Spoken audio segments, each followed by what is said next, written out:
ఆకాశవాణి జాతీయ వార్తలు చదువుతున్నది డివి సత్యనారాయణ. ముఖ్యాంశాలు: పర్యావరణ ముప్పు నుండి భూగోళాన్ని కాపాడేందుకు సమిష్ట కృషి అవసరమని ఉపరాష్ట్రపతి జగదీప్ ధన్కర్ పేర్కొన్నారు. దేశవ్యాప్తంగా ఒకేసారి ఎన్నికల నిర్వహణకు ఉన్నత స్థాయి కమిటీ చేసిన సిఫార్సులను కేంద్ర మంత్రివర్గం ఆమోదించింది. ఎన్పీఎస్ వాత్సల్య పథకాన్ని సద్వినియోగం చేసుకోవాలని కేంద్ర ఆర్థిక శాఖ మంత్రి నిర్మలా సీతారామన్ కోరారు. జమ్మూ కాశ్మీర్లో ఈరోజు జరిగిన తొలిదశ అసెంబ్లీ ఎన్నికల పోలింగ్లో కడపటి వార్తలు అందేసరికి 58.19% ఓటింగ్ నమోదైందని అధికార వర్గాలు తెలిపాయి. మొదటి మానవరహిత మిషన్కు ఇస్రో సిద్ధమవుతోందని Vikram Sarabhai space centre director S Unnikrishnan Nair ప్రకటించారు. వార్తల వివరాలు: పర్యావరణ ముప్పు నుండి భూగోళాన్ని కాపాడేందుకు యువత ప్రభుత్వంతో కలిసి పనిచేయాలని భారత ఉపరాష్ట్రపతి జగదీప్ ధన్కర్ కోరారు. గుజరాత్ రాష్ట్రంలోని గాంధీనగర్ మహాత్మా మందిర్లో ఈరోజు జరిగిన ప్రపంచ పునరుత్పాదక ఇంధన పెట్టుబడిదారుల సదస్సులో ఆయన ప్రసంగిస్తూ యువతకు పునరుత్పాదక ఇంధన రంగం అందిస్తున్న భారీ అవకాశాలను ప్రస్తావించారు. భూగోళాన్ని పరిరక్షించే బాధ్యత యువత తీసుకోవాలని అన్నారు. భవిష్యత్ తరాల కోసం భూగ్రహాన్ని రక్షించడానికి సమిష్టి చర్యలు అవసరమని ఉపరాష్ట్రపతి పేర్కొన్నారు. దేశవ్యాప్తంగా ఒకేసారి ఎన్నికల నిర్వహణ కోసం ఉన్నత స్థాయి కమిటీ చేసిన సిఫార్సులను కేంద్ర మంత్రివర్గం ఈరోజు ఆమోదించింది. న్యూఢిల్లీలో ఈరోజు ప్రధానమంత్రి నరేంద్ర మోదీ అధ్యక్షతన మంత్రివర్గ సమావేశం జరిగింది.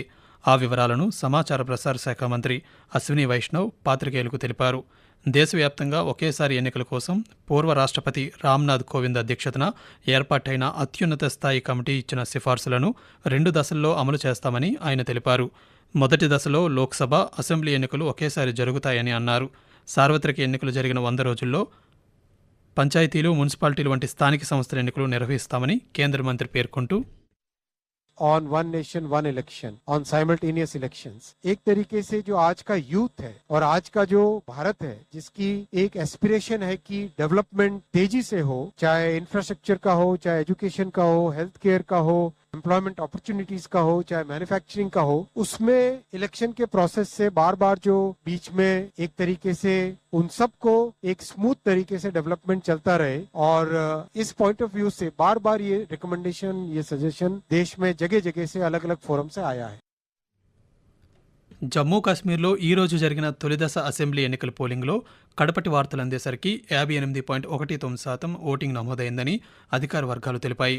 కట్టుదిట్టమైన భద్రతా ఏర్పాట్ల మధ్య జమ్మూ కాశ్మీర్లో 24 అసెంబ్లీ నియోజకవర్గాల్లో ఉదయం 7 గంటలకు ఓటింగ్ ప్రారంభమైంది.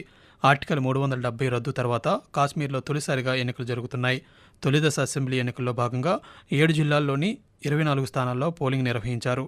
90 మంది స్వతంత్ర అభ్యర్థులు సహా 219 మంది ఈ స్థానాలకు పోటీ పడుతున్నారు.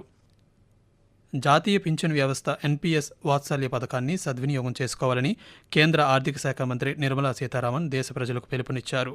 దేశవ్యాప్తంగా 75 ప్రాంతాల్లో ఏకకాలంలో వాత్సల్య పథకాన్ని మంత్రి ఈరోజు న్యూఢిల్లీ నుంచి దృశ్య మాధ్యమం ద్వారా ప్రారంభించారు. ఈ సందర్భంగా మాట్లాడుతూ భారతదేశ భవిష్యత్ తరాన్ని ఆర్థికంగా సురక్షితంగా ఉంచేందుకు కేంద్ర ప్రభుత్వం ఈ పథకాన్ని రూపకల్పన చేసిందన్నారు. పిల్లల భవిష్యత్తు కోసం తల్లిదండ్రులు వారి పేరుతో ఉమ్మడి ఖాతాలు తెరిచేందుకు వాత్సల్య పథకం అవకాశమిస్తోందని నిర్మలా సీతారామన్ వివరిస్తూ, Today's generation also has the responsibility of taking care of its senior citizens, the elders in your family, many of whom do not have pensions. So in a way, the children and grandchildren are giving them the option to live with dignity because we're all part of a family. But if only the parents had the opportunity, like that video you saw, parents talking to that young child saying, this is going to help you, this is going to help you in your future, and then the mother of the child says, if only we had something like this when we were young. భారత అంతరిక్ష కేంద్రం ఇస్రో మొదటి మానవరహిత మిషన్కు సిద్ధమవుతోందని Vikram Sarabhai space centre director doctor S Unnikrishnan Nair ప్రకటించారు. ఈరోజు జరుగుతున్న 8వ బెంగళూరు స్పేస్ ఎక్స్పో సందర్భంగా ఆయన పాత్రికేయులతో మాట్లాడుతూ మానవరహిత మిషన్కు సంబంధించిన ఆర్బిటల్ మాడ్యూల్ సిద్ధమవుతోందని, త్వరలోనే శ్రీహరికోటకు దానిని తరలిస్తామని అన్నారు. గగన్యాన్ మిషన్ కోసం ఇస్రో 3 మానవరహిత విమానాలను అంతరిక్షంలోకి పంపిస్తుందని తెలిపారు. 2035 నాటికి చంద్రుడిపై దిగి నమూనాలను సేకరించి తిరిగి భూమిపైకి వచ్చే సామర్థ్యాన్ని కలిగి ఉండే చంద్రయాన్ 4పై కూడా ఇస్రో పనిచేస్తుందని డాక్టర్ ఉన్నికృష్ణన్ పేర్కొన్నారు. ఆకాశవాణి జాతీయ వార్తలు వింటున్నారు. 4 రోజుల పాటు సాగే అతిపెద్ద వేడుక వరల్డ్ ఫుడ్ ఇండియా 2024 రేపు న్యూఢిల్లీలో ప్రారంభమవుతుంది. 90 దేశాలు, 26 రాష్ట్రాలు, కేంద్రపాలిత ప్రాంతాలు, 18 కేంద్ర మంత్రిత్వ శాఖలు ఈ కార్యక్రమంలో పాల్గొంటాయని కేంద్ర ఫుడ్ ప్రాసెసింగ్ పరిశ్రమల మంత్రిత్వ శాఖ తెలిపింది. ఈ కార్యక్రమానికి జపాన్ భాగస్వామి దేశంగా ఉంటుందని, వియత్నాం, ఇరాన్ దేశాలు కూడా పాల్గొంటాయని వెల్లడించింది.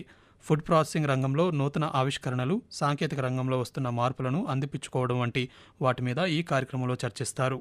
అదేవిధంగా ఆహార రంగంలో ప్రపంచంలోనే భారతదేశం అభివృద్ధి చెందుతున్న పాత్రను కూడా ఈ కార్యక్రమంలో కీలకంగా ప్రస్తావిస్తారు. దేశంలో మంకీపాక్స్ 2వ కేసు నమోదైంది. కేరళలో ఒక వ్యక్తికి ఈ వైరస్ సోకినట్లు ఈరోజు నిర్ధారణ అయింది. ఈ నేపథ్యంలో ఆ రోగిని ఐసోలేషన్లోనే ఉంచి చికిత్స అందిస్తున్నారు. ఎంపాక్స్కు సంబంధించిన నియమ నిబంధనలను పాటిస్తున్నామని కేరళ ప్రభుత్వం తెలిపింది. మలప్పురానికి చెందిన 38 ఏళ్ల వ్యక్తి యునైటెడ్ అరబ్ ఎమిరేట్స్ నుంచి తిరిగి వచ్చిన తర్వాత ఎంపాక్స్ లక్షణాలు కనిపించాయని కేరళ ఆరోగ్య శాఖ మంత్రి వీణా జార్జ్ తెలిపారు.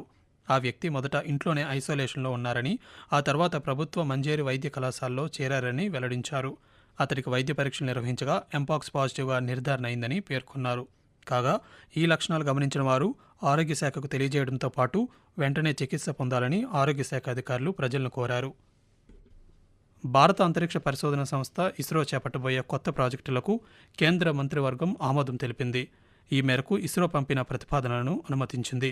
ప్రధానమంత్రి నరేంద్ర మోదీ అధ్యక్షతన ఈరోజు ఢిల్లీలో జరిగిన కేంద్ర మంత్రివర్గ సమావేశంలో Chandrayaan 4 mission, Gaganyaan, Venus orbiter mission, NGLA వాహక నౌక ప్రాజెక్టులకు అంగీకారం తెలిపింది. ఈ సందర్భంగా పలు ప్రాజెక్టులకు నిధులు సైతం కేటాయించింది. ఈ వివరాలను మంత్రివర్గ సమావేశం అనంతరం కేంద్ర మంత్రి అశ్విని వైష్ణవ్ పాత్రికేయులకు వెల్లడించారు. కేబినెట్ చంద్రయాన్ 4 మిషన్కు ఆమోదం తెలిపిందని వివరించారు. ఈ ప్రాజెక్టులు చంద్రుడి నుంచి రాళ్లు, మట్టిని భూమిపైకి తీసుకురానున్నాయని తెలిపారు. కాగా ఈ ప్రాజెక్టు ఇస్రో 2026 నాటికి చేపట్టాలని భావిస్తోంది. ప్రధానమంత్రి నరేంద్ర మోదీ తన మనసులోని భావాలను ఆకాశవాణి ద్వారా దేశ ప్రజలతో పంచుకునే మన్ కీ బాత్ మనసులోని మాట కార్యక్రమం 114వ సంచిక ఈ నెల 29వ తేదీ ఆదివారం ప్రసారం అవుతుంది. మన్ కీ బాత్ కార్యక్రమానికి ప్రజలు తమ సూచనలు, సలహాలు అందించాలని ప్రధానమంత్రి కోరారు. ప్రజలు తమ స్వర సందేశాలను 1800117800 నెంబర్కు ఈ నెల 27వ తేదీ సాయంకాలం వరకు పంపవచ్చు. భారతదేశం 2047 నాటికి ప్రపంచంలోనే ఎక్కువ యువ జనాభాను కలిగి ఉంటుందని నీతి ఆయోగ్ సీఈఓ బీవీఆర్ సుబ్రహ్మణ్యం పేర్కొన్నారు.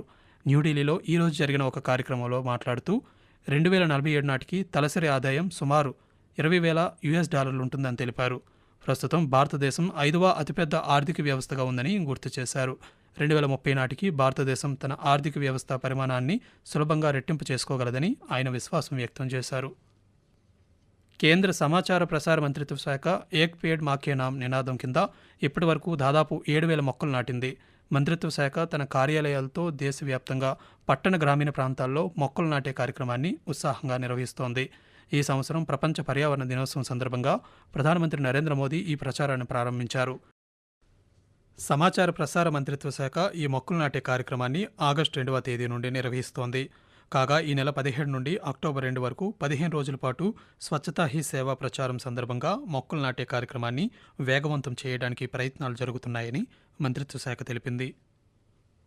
కాగా ఈ నెల 17 నుండి అక్టోబర్ 2 వరకు 15 రోజుల పాటు స్వచ్ఛతా హీ సేవా ప్రచారం సందర్భంగా మొక్కలు నాటే కార్యక్రమాన్ని వేగవంతం చేయడానికి ప్రయత్నాలు జరుగుతున్నాయని మంత్రిత్వ శాఖ తెలిపింది. భారత్, మయన్మార్ మధ్య అంతర్జాతీయ సరిహద్దు వద్ద కంచె నిర్మించాలని కేంద్ర ప్రభుత్వం కీలక నిర్ణయం తీసుకుంది. మొత్తం 1,643 కిలోమీటర్ల మేర విస్తరించిన అంతర్జాతీయ సరిహద్దుకు నిర్మాణం కోసం 31,000 కోట్ల రూపాయలు ఖర్చు చేయనున్నామని సంబంధిత అధికార వర్గాలు తెలిపాయి. జాతీయ వార్తలు ముగించే ముందు ముఖ్య అంశాలు మరోసారి. పర్యావరణ ముప్పు నుండి భూగోళాన్ని కాపాడేందుకు సమిష్టి కృషి అవసరమని ఉపరాష్ట్రపతి జగదీప్ ధన్కర్ పేర్కొన్నారు. దేశవ్యాప్తంగా ఒకేసారి ఎన్నికల నిర్వహణకు ఉన్నత స్థాయి కమిటీ చేసిన సిఫార్సులను కేంద్ర మంత్రివర్గం ఆమోదించింది. ఎన్పీఎస్ వాత్సల్య పథకాన్ని సద్వినియోగం చేసుకోవాలని కేంద్ర మంత్రి నిర్మలా సీతారామన్ కోరారు. జమ్మూ కాశ్మీర్లో ఈరోజు జరిగిన తొలిదశ అసెంబ్లీ ఎన్నికల పోలింగ్లో కడపటి వార్తలు అందేసరికి 58.19% ఓటింగ్ నమోదైందని అధికార వర్గాలు తెలిపాయి. ఆకాశవాణి జాతీయ వార్తలు ఇంతటితో సమాప్తం.